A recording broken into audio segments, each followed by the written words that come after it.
நமது மெய்ப்பரும் நமது மீட்பரும் நமது ஆண்டவருமாகிய இயேசு கிறிஸ்துவில் பிரியமான உறவுகளே, அருள்ஒளி இணையதளம் வழியாக வத்திக்கான் வானொலி நிகழ்ச்சிகளை நாள்தோறும் உங்களுக்காக நாம் ஒளிபரப்பி வருகிறோம்.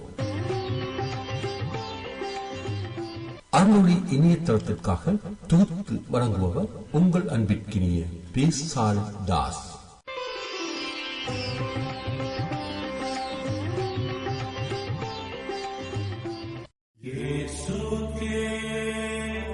லவ்தேத்தூர் இயேசுஸ் கிறிஸ்துஸ். இயேசு கிறிஸ்துவுக்கு புகழ். தமிழ் கூறும் நல் உலகில் வாழும் அனைத்து அன்பு உள்ளங்களுக்கும் வத்திக்கான் வானொலியின் வணக்கம். இறைவன் உங்கள் உள்ளத்தையும் இல்லத்தையும் தன் அன்பாலும் அருளாலும் அமைதியாலும் இன்றும் என்றும் நிரப்புவாராக.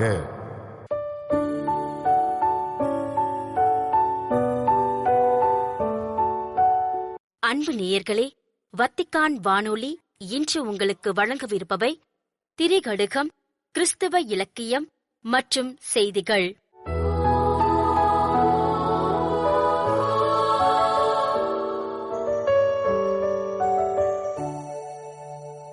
திரிகடுகம்.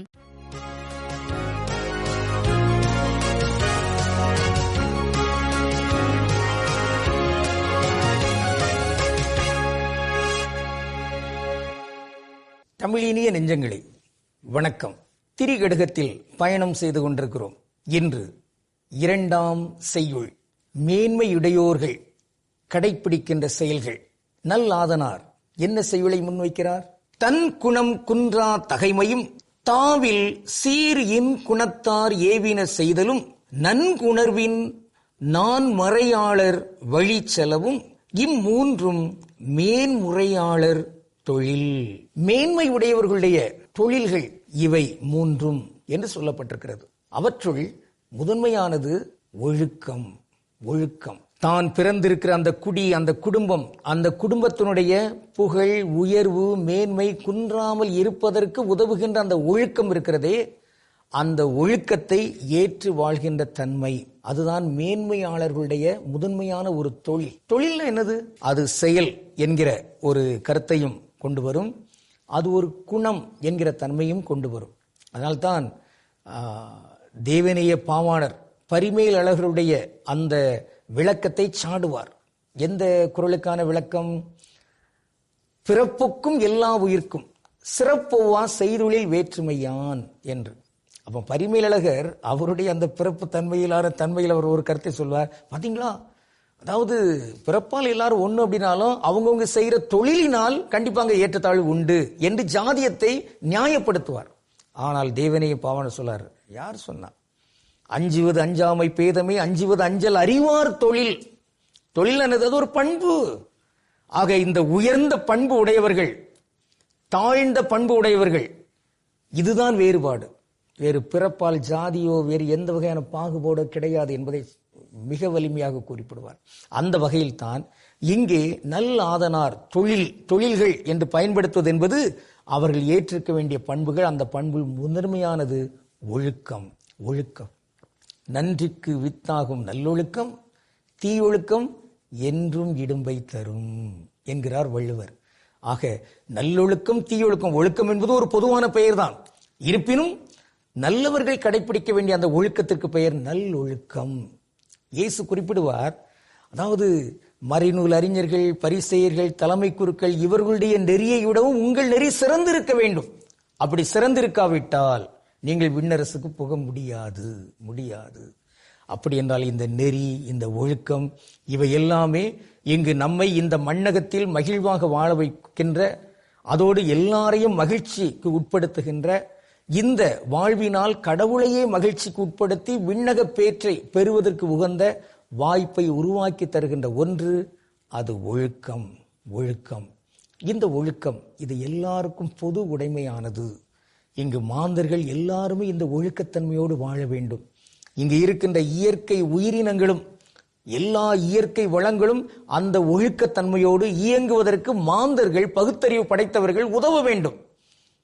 அந்த இயற்கை சீண்டக்கூடாது. பசிபிக் பெருங்கடலில் அங்கு அணு ஆயுதத்தை செய்து கொண்டு ஆய்வு செய்து கொண்டு அதன் அடித்தளத்தில் இந்தோனேஷியா பகுதியிலே அங்கு நிலநடுக்கத்தையும் ஆழிப்பேரலையும் கொண்டு வருகின்ற ஒழுக்க சீர்கேடுகளை இங்கு உருவாக்கி கொண்டிருக்க கூடாது. இயற்கை ஒழுக்கத்தோடு இருப்பதற்கு இங்கு மாந்தர்கள், அறிவு படைத்தவர்கள், கடவுளின் சாயல்களாக உருவாக்கப்பட்டவர்கள் அவர்கள் திகழ வேண்டும் தானே. அந்த வகையில்தான் இங்கே மேன்மையுடையவர்களுடைய நற்பண்புகளாக, குணநலன்களாக அமையக்கூடிய அந்த முதன்மையான தன்மை அது ஒழுக்கம். ஒழுக்கம் பல பள்ளிக்கூடங்களிலே அவர்களுடைய விருதுவாக்காக, உறுதிமொழியாக வைத்திருப்பது இந்த ஒழுக்கம். அருமை. அந்த ஒழுக்கத்தை கடைப்பிடிக்கும் மாந்தர்களாக, அந்த ஒழுக்கத்தை கடைப்பிடிக்கிறவர்களை பாராட்டுகின்றவர்களாக, அந்த ஒழுக்கத்தை எல்லாரும் கடைப்பிடிப்பதற்குரிய சூழல்களை உருவாக்குகின்றவர்களாக திகழ்வதற்கு உறுதியேற்றுக் கொள்வோம். இன்று நாம் பார்க்கவிருக்கும் ஒரு சிறப்பு சொல் புண்ணியம். புண்ணியம் மீண்டும் புண்ணியா என்பதுதான் சமஸ்கிருத சொல். அதையும் போட்டிருக்கிறாங்க. ஒருவேளை அதற்கு நாம் நன்றான ஒரு சொல் சொல்ல வேண்டும் என்றால் அது விழுமியம் என்கிற சொல் பயன்படுத்தலாம், அல்லது நற்குணம். நற்குணம் எந்த இத்தகைய சொற்களை நாம் பயன்படுத்தலாமே. கடவுளுக்கு திருவுளமானால் மீண்டும் திரிகடுகத்தில் இணைந்து மகிழ்வோம். நன்றி, வணக்கம். கிறிஸ்தவ இலக்கியம்.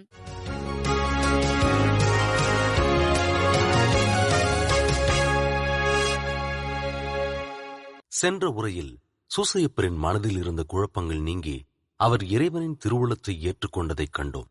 அதன் தொடர்ச்சியாக இறைமகனின் பிறப்பிற்காக உலக அரசியல் சூழல் எப்படி மாறியது என்பதையும், சூசையப்பரும் மரியாளும் பெத்தலகேம் நோக்கி பயணம் செய்த தருணத்தையும் இன்று காண்போம். பெத்தலகேம் நோக்கி. உலகில் முதல் ரோம சாம்ராஜ்ய அதிபர் சேசார் ஆகுஸ்துஸ் என்பார் மக்கள் தொகையின் மாபெரும் கணக்கை எடுக்கும்படிக்கு கட்டளையிட்டார். சேசாரின் கீழ் சிற்றரசான சிரியா வேந்தன் இச்செய்தியை சொன்னார். அவரவர் ஊரில் அவரவர் இருந்து குடிகணக்கெடுக்கும் கோன்முறை செயலுக்கு உதவும்படிக்கு உத்தரவிட்டான். சொல்லினை ஏற்று சூசையப்பெரும் மழலை சுமந்த மரியாள் தன்னோடும் நற்கலிலேயா நாசரேத் விட்டு பெத்தலகேமுக்கு பெயர்ந்தே சென்றனர்.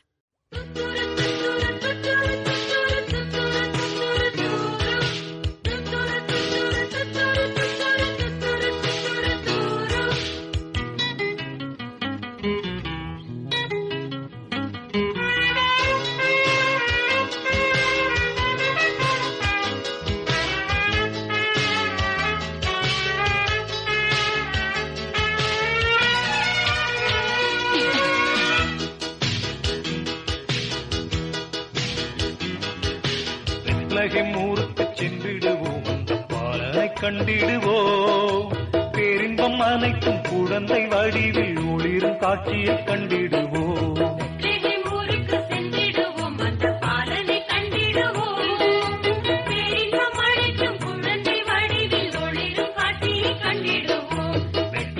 ஊருக்கு சென்றிடுவோம், அந்த பாலனை கண்டிடுவோம்.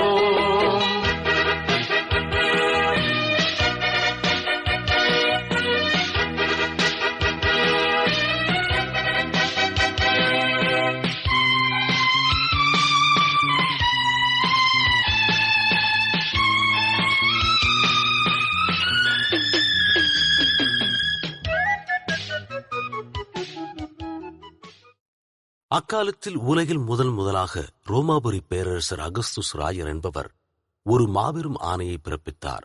தனது பேரரசுக்கு உட்பட்ட மக்கள் தொகையை கணக்கிட வேண்டும் என்பதே அந்த திட்டமாகும். வரி வசூலிக்கவும் நிர்வாகத்தை சீரமைக்கவும் எடுக்கப்பட்ட இந்த முடிவு உண்மையில் இறைவனின் மீட்புத் திட்டத்திற்கு ஒரு கருவியாக மாறியது. உலகத் தலைவரின் ஆணை விண்ணகத் தலைவரின் பிறப்பிற்கு வழிவகுத்தது. பேரரசரின் இந்த சிற்றரசாணை சிரிய நாட்டின் தேசாதிபதியான சிரேனியு என்பவருக்கு முதலில் தெரிவிக்கப்பட்டது. அவர் மூலமாக யூதேய நாட்டின் அனைத்து பகுதிகளுக்கும் இச்செய்தி அதிவேகமாக பரவியது. ஒவ்வொரு குடிமகனும் தத்தமது சொந்த ஊருக்கு சென்று பெயர்களை பதிவு செய்ய வேண்டும் என்பது அந்த அரசாணையின் முக்கிய நிபந்தனையாக இருந்தது. இதனால் யூதேய தேசம் முழுவதும் மக்கள் கூட்டம் இடம்பெயரத் தொடங்கியது. குடிமக்களின் கணக்கெடுப்பு முறைக்கு உதவும் வகையில் ஒவ்வொருவரும் அவரவர் மூதாதையர் வாழ்ந்த ஊருக்கு பயணம் செய்ய தொடங்கினர். இது ஒரு சாதாரண அரசாங்க காரியமாக பார்க்கப்பட்டாலும் இதற்கு பின்னால் ஒரு தெய்வீக திட்டம் இருந்தது. இறைவாக்கினர்களின் வாக்குப்படி மெசியா பெத்லகேமில் பிறக்க வேண்டும் என்பதற்காகவே இறைவன் இத்தகையதொரு அரசியல் சூழலை உருவாக்கினார். இது இறைவனின் நுட்பமான ஏற்பாடாக அமைந்தது. தாவீது வம்சத்தை சார்ந்த நீதிமான் சூசேப்பர் அரச கட்டளைக்கு கீழ்ப்படிந்து தனது சொந்த ஊரான பெத்லகேம் நோக்கி புறப்பட ஆயத்தமானார். அவர் நாசரேத் நகரை விட்டு பயணமானார். அச்சமயம் கருவுற்றிருந்த மரியாளையும் அவர் தன்னுடனே அழைத்து சென்றார். நீண்ட தூர பயணம் என்பதால் மரியாளின் உடல்நிலை மற்றும் பாதுகாப்பு குறித்து சூசேப்பர் மிகுந்த அக்கறை கொண்டார். பாடல் வரிகளில் சொல்லப்பட்டிருப்பது போல அவர்கள் சொல்லனா துயரங்களை சுமந்தபடி இந்த பயணத்தை மேற்கொண்டனர். மலைகளையும் மேடுகளையும் கடந்து அவர்கள் மெதுவாக முன்னேறி சென்றனர். நாசரேத்திலிருந்து பெத்லகேம் வரையிலான அந்த பயணம் மிகவும் சவாலானதாகவும் கடினமானதாகவும் இருந்தது. மழலை சுமந்த மரியாளுடன் சூசேப்பர் மேற்கொண்ட இந்த பயணம் ஒரு தியாக பயணமாகும். அவர்கள் ஒரு வழியாக பெத்லகேம் நகரை சென்றடைந்த போது அந்த ஊர் முழுவதும் மக்கள் கூட்டத்தால் நிரம்பி விழுந்தது. உண்மை ஒளியாய் உதித்ததே, வேற்றுமை அகற்ற பிறந்ததே. உண்மை ஒளியாய் உதித்ததே, வேற்றுமை அகற்ற பிறந்ததே. இறைமை வடிவை கொணர்ந்ததே, இறைமை வடிவை கொணர்ந்ததே. மாமரியின் நல்மகனாய் மனித உருவை எடுத்ததே, மாமரியின் நல்மகனாய் மனித உருவை எடுத்ததே.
கணக்கெடுப்பிற்காக வந்த திரளான ஜனங்களால் எங்கு பார்த்தாலும் நெருக்கடியாக இருந்தது.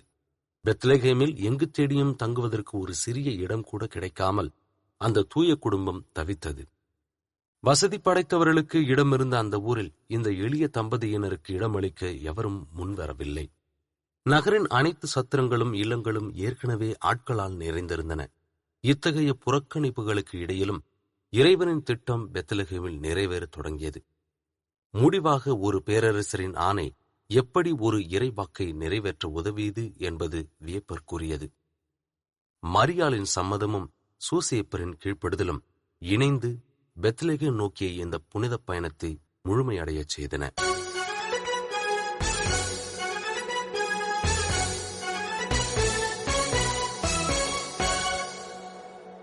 செய்திகள். இந்த ஆண்டு மே 13 புதனன்று இடம்பெற்ற பொது மறைக்கல்வி உரைக்கு முன்பாக 1981 மே 13 திருத்தந்தை 2ஆம் ஜான்பால் அவர்கள் மீதான கொலை முயற்சி நடந்த அதே இடத்தில் திருத்தந்தை 14ஆம் லியோ அவர்கள் சிறிது நேரம் நின்று முழங்காலிட்டு இறைவேண்டல் செய்தார். புனித பேதுரு பெருங்கோவில் வளாகத்தில் உள்ள அந்த இடம் போலந்து நாட்டைச் சேர்ந்த அந்த திருத்தந்தையின் அதிகாரப்பூர்வ லட்சினை பொறிக்கப்பட்ட ஒரு வெள்ளை நிற பளிங்கு பலகையினால் அடையாளப்படுத்தப்பட்டுள்ளது. பாத்திமா அன்னையின் திருவிழாவை நினைவு கூர்ந்த திருத்தந்தை 14ஆம் லியோ அவர்கள் புனித 2ஆம் ஜான்பால் அவர்கள் மீதான தாக்குதல் நடந்து 45 ஆண்டுகள் நிறைவடைந்ததை குறிக்கும் வகையில் அன்றைய தனது மறைக்கல்வி உரையை அன்னை மரியாளுக்கு அர்ப்பணிப்பதாக குறிப்பிட்டார். மேலும் போர்ச்சுகீசிய மொழி பேசும் திருப்பயணிகளிடம் உரையாற்றிய திருத்தந்தை அமைதியின் செய்தியை அன்னை மரியா 3 இடையர் சிறுவர்களிடம் ஒப்படைத்த பாத்திமா திருத்தலத்தை நோக்கி தங்கள் பார்வையை திருப்புமாறு நம்பிக்கையாளர்களுக்கு அழைப்பு விடுத்தார். ஆறுதல், ஒற்றுமை மற்றும் நம்பிக்கைக்கான மனித குலத்தின் ஏக்கத்தின் அடையாளமாக உலகம் முழுவதிலும் இருந்து திருப்பயணிகள் அங்கு கூடுகிறார்கள் என்றும் அவர் சுட்டிக்காட்டினார். இறுதியாக திருத்தந்தை போரினால் பாதிக்கப்பட்டுள்ள நாடுகளுக்காகவும் குறிப்பாக உலக அமைதிக்காகவும் அன்னை மரியாவின் மாசற்ற இதயத்திடம் ஒப்படைத்து இறைவேண்டல் செய்தார். 1981ஆம் ஆண்டு மே 13 அன்று திருத்தந்தை 2ஆம் ஜான்பால் மீதான கொலை முயற்சி நடந்து 45 ஆண்டுகளுக்கு பிறகும் நவீன வரலாற்றில் ஆழமான தழும்பை ஏற்படுத்திய அந்த தருணத்தை திரு அவை இன்றும் நினைவு கூறுகிறது. புனித பேதுரு பெருங்கோவில் வளாகத்தில் இடம்பெற்ற புதன் மறைக்கல்வி உரையின் போது திருத்தந்தை தனது வாகனத்திலிருந்து பயணிகளுக்கு வாழ்த்து தெரிவித்துக் கொண்டிருந்தார். அந்த தருணத்தில் மிக அருகாமையிலிருந்து அவர் மீது துப்பாக்கிச் சூடு நடத்தப்பட்டது. இதில் படுகாயமடைந்த அவர் உடனடியாக ரோமின் ஜெமல்லி மருத்துவமனைக்கு அவசர சிகிச்சை பிரிவிற்கு கொண்டு செல்லப்பட்டார். இந்த தாக்குதலானது பனிப்போர் பதற்றங்கள், கிழக்கு ஐரோப்பாவில் நிலவிய அரசியல் கொந்தளிப்புகள் மற்றும் இத்தாலியில் பல ஆண்டுகளாக நீடித்த பயங்கரவாதம் ஆகியவற்றுக்கு மத்தியில் நிகழ்ந்தது. திருத்தந்தையின் உடல்நிலை குறித்த தகவல்களை அறிய நம்பிக்கையாளர்கள் ஆவலுடன் காத்திருந்த வேளையில் புனித பேதுரு பெருங்கோவில் வளாகத்தில் நிலவிய அமைதியையும் அங்கு எழுந்த இறைவேண்டல்களையும் வத்திக்கான் வானொலி செய்தியாளர் பெனட்டோ நர்டாச்சி அவர்கள் விவரித்தார். பின்னர் திருத்தந்தை 2ஆம் ஜான்பால் அவர்களின் வயிற்று பகுதியில் காயம் இருந்த போதிலும் அவர் குணமடைவார் என்ற நம்பிக்கை உள்ளது என்றும் திருப்பிடம் உறுதிப்படுத்தியது. சரியாக 4 நாட்களுக்கு பிறகு மருத்துவமனையிலிருந்தே திருத்தந்தை தன்னை தாக்கிய மெஹ்மத் அலி அக்னாவை மன்னித்தார். மேலும் நான் முற்றிலும் உமக்குரியவன் என்ற வார்த்தைகளுடன் மீண்டும் ஒருமுறை கன்னி மரியாளிடம் தன்னை ஒப்படைத்தார். தான் உயிர் பிழைத்ததை பாத்திமா அன்னையின் பரிந்துரையோடு திருத்தந்தை புனித 2ஆம் ஜான்பால் பின்னர் தொடர்பு படுத்தி கூறினார். இறைப்பற்று, மன்னிக்கும் மனப்பாங்கு மற்றும் கடவுள் மீதான அசைக்க முடியாத நம்பிக்கை ஆகியவற்றிற்கு அவர் பகர்ந்த சாட்சியம் இன்றும் திரு அவைக்கு ஊக்கமளிப்பதாக திகழ்கிறது. அண்மையில் திருத்தந்தை 14ஆம் லியோ அவர்கள் இளைஞர்களை நோக்கி அஞ்சாதீர்கள் என விடுத்த அறைகோவலில் இந்த உயரிய விழுமியங்களே மீண்டும் எதிரொலித்தன. இத்தாலி மற்றும் சான் மரீனோ நாடுகளுக்கான முன்னாள் திருத்தூது தூதராக பணியாற்றிய சுவிட்சர்லாந்து நாட்டை சேர்ந்த கர்தினால் பால் எமில் செரிக் அவர்கள் மே 12 செவ்வாயன்று தனது 79வது வயதில் இறைப்பதம் அடைந்தார். அவரது மறைவுக்கு திருத்தந்தை 14ஆம் லியோ அவர்கள் தனது ஆழ்ந்த இரங்கலை தெரிவித்துள்ளார். மறைந்த கர்தினால் அவர்களின் குடும்பத்தாருக்கும் அவர் சார்ந்த சியோன் மறைமாவட்டத்திற்கும் அனுப்பியுள்ள தந்தி செய்தியில் ஆழ்ந்த இரங்கலை தெரிவித்துள்ள திருத்தந்தை கர்தினால் செரிக் அவர்கள் திரு அவைக்கும் திருப்பீடத்திற்கும் ஆற்றிய பற்றுறுதி மிக்க பணிகளை பாராட்டினார். பல நாடுகளில் திருத்தந்தையின் பிரதிநிதியாகவும் பின்னர் வத்திக்கானில் பல்வேறு துறைகளில் உறுப்பினராகவும் மறைந்த கர்தினால் ஆற்றிய அர்ப்பணிப்பு மிக்க பணிகளை திருத்தந்தை குறிப்பிட்டார். திருத்தந்தை லியோ அவர்கள் திரு அவை மீதும் பேதுருவின் வழித்தோன்றல்கள் மீதும் கர்தினால் கொண்டிருந்த தாராள மனப்பான்மையுடனான அன்பு சாட்சியத்தை எடுத்துக்காட்டிய திருத்தந்தை ஆண்டவர் அவரை மறைவே இல்லாத நித்திய ஒளியில் வரவேற்க வேண்டுமென்று இறைவேண்டல் செய்தார். மே 13 புதன்கிழமையன்று வத்திக்கான் திருத்தூது நூலகம் ஒரு புகழ்பெற்ற பழமையான லண்டன் கலைக்கூடமான கொல்நாகி அறக்கட்டளையுடன் இணைந்து தூதுவர் என்று பொருள்படும் நுன்டியூஸ் எனும் முன்முயற்சியை தொடங்கி வைத்துள்ளது. கடந்த 2025ஆம் ஆண்டு கொல்நாகி அறக்கட்டளையும் வத்திக்கான் திருத்தூது நூலகமும் இணைந்து முன்னெடுத்த கையெழுத்து பிரதிகளின் தொகுப்பு நூல்களை பாதுகாக்கும் கோடெக்ஸ் எனும் கூட்டு முயற்சியை தொடர்ந்து 2வது திட்டமாக இந்த தூதுவர் எனும் முன்னெடுப்பு அமைந்துள்ளது. இந்த திட்டம் நூலகத்தின் ஆவண காப்பக இடங்களை புதுப்பிப்பதையும் உள்ளடக்கியது. ஆதரவாளர்கள் மற்றும் விருந்தினர்களுக்கான ஒரு சிறப்பு இரவு உணவை உள்ளடக்கிய இந்த நிகழ்வில் கலாச்சார உறவை முன்னிலைப்படுத்தும் விதமாக கொல்நாகி சேகரிப்பில் இருந்து தேர்ந்தெடுக்கப்பட்ட கலைப்படைப்புகளுடன் வத்திக்கான் நூலகத்தின் முக்கியமான கலைப்படைப்புகளும் காட்சிப்படுத்தப்பட்டன. வரலாற்றில் ஆட்சியாளர்களுக்கும் அரசுகளுக்கும் இடையேயான கூட்டுறவை பலப்படுத்தவும், அமைதியை மேம்படுத்தவும், கலாச்சார அடையாளத்தை வெளிப்படுத்தவும் அதிகாரப்பூர்வ பரிசுகளாக கலைப்படைப்புகள் எவ்வாறு நாடுகளுக்கிடையேயான உறவிற்கு உதவி உள்ளது என்பதை இந்த கண்காட்சி எடுத்துக் கூறுகிறது. இத்துடன் வத்திக்கான் வானொலியின் தமிழ் ஒளிபரப்பு நிறைவு பெறுகிறது. உங்கள் செவிமடுத்தலுக்கு நன்றி. தொடர்ந்து வத்திக்கான் வானொலியுடன் இணைந்திருங்கள். இறையாசிர் பெறுங்கள். இதுவரையும் நீங்கள் செவியுற்றது வத்திக்கான் வானொலியின் இன்றைய நிகழ்ச்சிகள். மீண்டும் மற்றொரு வத்திக்கான் வானொலி நிகழ்ச்சியில் உங்கள் அனைவரையும் சந்திக்கும் வரை அன்பு விடைபெற்றுச் செல்வது உங்கள் அன்பின் பேசாலை தாஸ்.